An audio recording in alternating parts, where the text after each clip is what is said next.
Welcome back. हम बात कर रहे हैं आज के मैच के हवाले से, जिसमें पाकिस्तान ने पहले टी20 मैच में वेस्ट इंडीज को शिकस्त दे दिया। अभी 2 और टी20 मैचेस हैं और उसके बाद ओडीआई सीरीज भी है। हमारे साथ नसीम राजपूत साहब मौजूद हैं।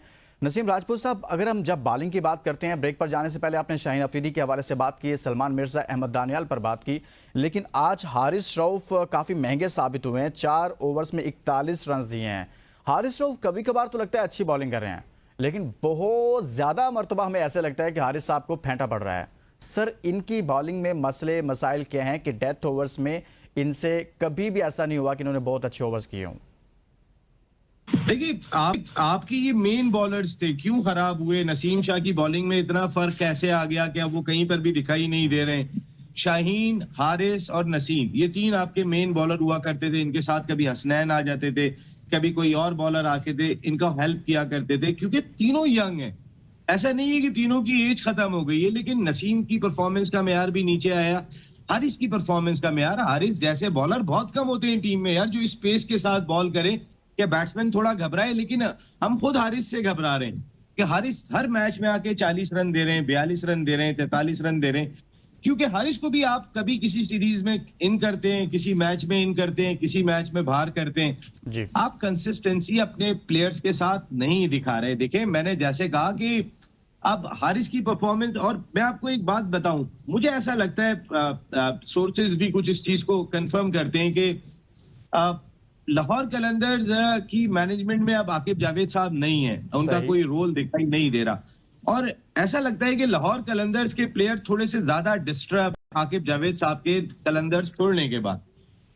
मैंने ऐसा महसूस, शुरू में फखर जमान परफॉर्मेंस के बावजूद टीम में नहीं आ रहे थे, फिर शाहीन, हारिस, इनका इन आउट अच्छी परफॉर्मेंस के बावजूद लाहौर कलंदर्स को टाइटल क्या जिताया शाहीन ने, उसके बाद तो वो बिल्कुल ही बाहर हो गए।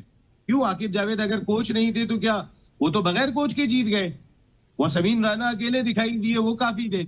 मैं बात नहीं कर रहा हूं कि उन्होंने तो बगैर कोच के टाइटल जीत लिया पीएसएल इतना नीचे से आने के बाद।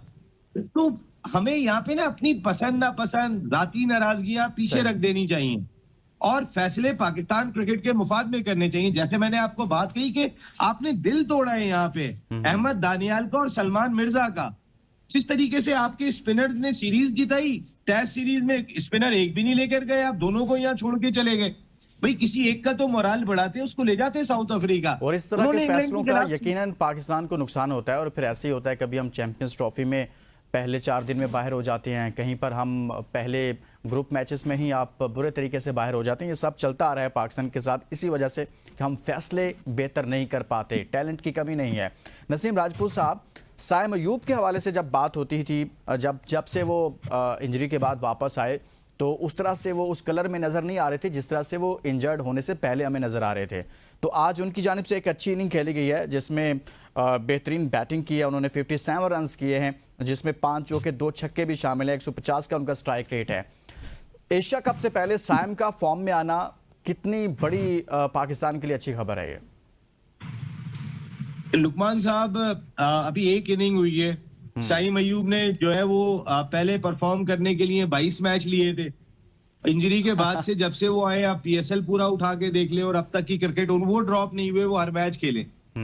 इनसे ज्यादा वो जितने टैलेंटेड है उतने ही दुनिया के सबसे खुशकिस्मत तरीन प्लेयर है कि इतनी नाकामियों के बाद तो हर आदमी के लिए आवाज उठ जाती है, लेकिन उनमें टैलेंट दिखाई देता है कि वो बगैर देखे मार देते हैं पीछे।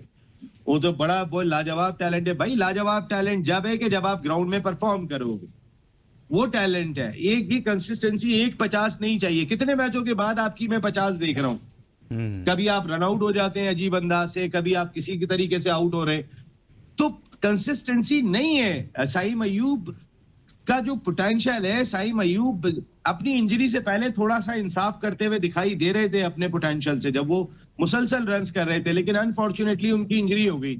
लेकिन इंजरी बहुत सारे प्लेयर्स को होती है। आप तो अब आपके बैक पे रन्स आ गए थे, आपका कॉन्फिडेंस आ गया था, तो आपको परफॉर्म करना चाहिए था। साइम की परफॉर्मेंस अब तक अप टू दी मार्क नहीं है।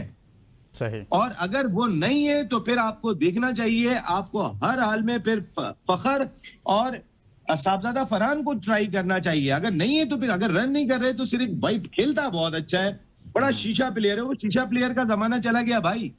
अब रन जो करेगा वो चाहे इधर मारे, उधर मारे, जिधर भी मारे, पावर हिटिंग का जमाना है। आप जितने रन स्कोर करोगे वही इंपॉर्टेंट है, आपने कैसे किए वो इंपॉर्टेंट नहीं है। आपने बहुत अच्छा खूबसूरत ड्राइव नहीं भी मारा हो, आपने ऊपर से मार दिया, 4 मिला, टीम की वो जरूरत है। आज गेम बिल्कुल चेंज हो गया है।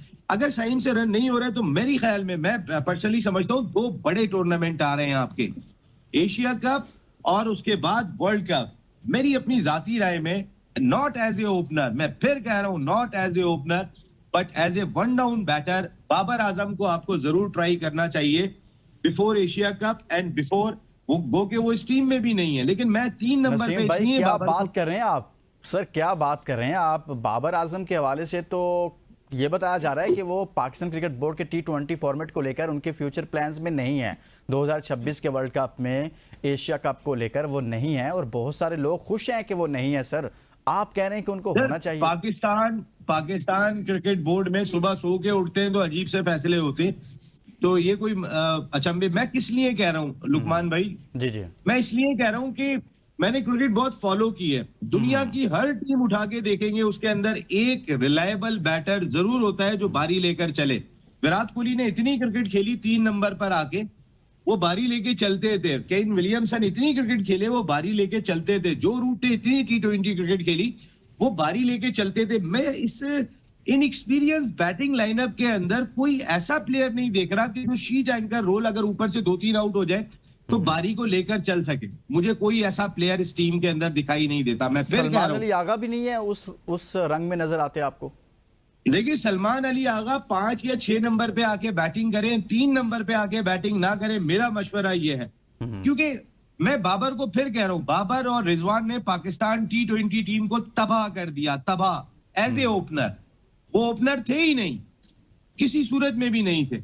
मैं आज भी कहता हूं, रिजवान की टीम को कहीं से भी जरूरत नहीं है, क्योंकि साहबजादा फरहान अगर विकेट कीपिंग कर लेते तो वो हारिस से ज्यादा रिलायबल ऑप्शन है अगर वो कर लेते हैं। उमर अकमल से आपने बहुत विकेट कीपिंग कराई है, आपने जेन्युइन विकेट कीपर को बाहर बिठा के कि उमर विकेट कीपिंग T20 में कर लेते और साथ में बैटिंग भी करके दे रहे हैं।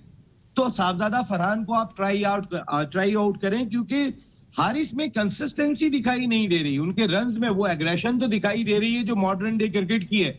लेकिन अगर तुम 5 रन, 6 रन, 8 रन बना के आउट हो जाओगे तो तुम टीम के काम के नहीं हो। हमें कहीं ना कहीं, बाकी आपके पास हसन नवाज बेहतरीन बैटर आया है, कॉन्फिडेंस दें, लेकिन बाबर खिलाएं आप। साहब को भी इतने ज्यादा मौके दिए गए थे, और उन पर तो हमने खैर बहुत सारे प्रोग्राम किए, सबने उस पर बहुत सारी बात की हुई है, उन पर मजीद क्या बात करें। लेकिन नसीम भाई, उनको मौके भी बहुत दिए गए, लेकिन वो भी तो बस जिद है ना कि उन्होंने ओपन ही करनी है। मतलब वो कहते हैं कि मैं तो बतौर ओपनर ही खेलूंगा। लेकिन खैर, उस पर हमने माजी में बहुत बात की है। मौजूदा टीम पर ही बात करते हैं। आज नवाज काफ़ी अच्छी बॉलिंग कर गए हैं। मोहम्मद नवाज की सिलेक्शन पर भी सवालात थे, इस पर क्या कमेंट करेंगे? शॉर्ट कमेंट कीजिएगा सर।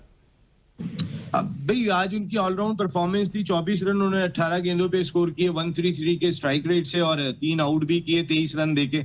तो अच्छी परफॉर्मेंस है, लेकिन नवाज की परफॉर्मेंस में भी कंसिस्टेंसी की बहुत कमी है, जो एक सच्चाई है, इसको मानना चाहिए। और वेयर इज अबरार? मेरा सवाल ये कि वेस्ट इंडीज की स्पिन ट्रैक के ऊपर आप अगर जेन्युइन स्पिनर्स, लेकिन हम इतने खौफजदा होते हैं कि आपने फहीम अशरफ की, मेरा नहीं ख्याल कि यहाँ पे जो स्पिनिंग ट्रैक है, फहीम अशरफ अच्छे ऑलराउंडर है हमारी उस जगह के लिए कि जहाँ पे गेंद थोड़ा सा हिल रहा हो, थोड़ा सा फास्ट बॉलर्स को, सीमर्स को सपोर्ट मिल रही हो। यहाँ पे नवाज अच्छे स्पिनर है, लेकिन अगर आपने अपने स्पिन ऑप्शन के साथ जाना है तो मेरा ख्याल है कि आपको अबरार और दोनों को खिलाना चाहिए। लेकिन हम इतने डरते हैं कि हमारी बैटिंग कम हो जाएगी, तो आउट नहीं हो जाएंगे, थोड़ी सी इनसिक्योरिटी सी फील करते हैं, और इस वजह से आपने ऑलराउंडर्स टीम में बढ़ा दिए हैं। बहुत बहुत शुक्रिया नसीम राजपूत साहब हमारे साथ थे। और आज के शो में हमने बात की है, पाकिस्तान ने वेस्ट इंडीज़ के खिलाफ 3 T20 मैचों पर मुश्तमिल सीरीज़ के पहले मैच में वेस्ट इंडीज़ को शिकस्त दी है, और पाकिस्तान ने अपना पहला मैच जीत लिया। इस हवाले से हमने बात की। आज साइम अयूब बहुत अच्छा खेले हैं, उन्होंने 57 रन किए। इसके साथ ही इजाज़त दीजिए, अपना बहुत सारा ख्याल रखिए। अल्लाह हाफिज़।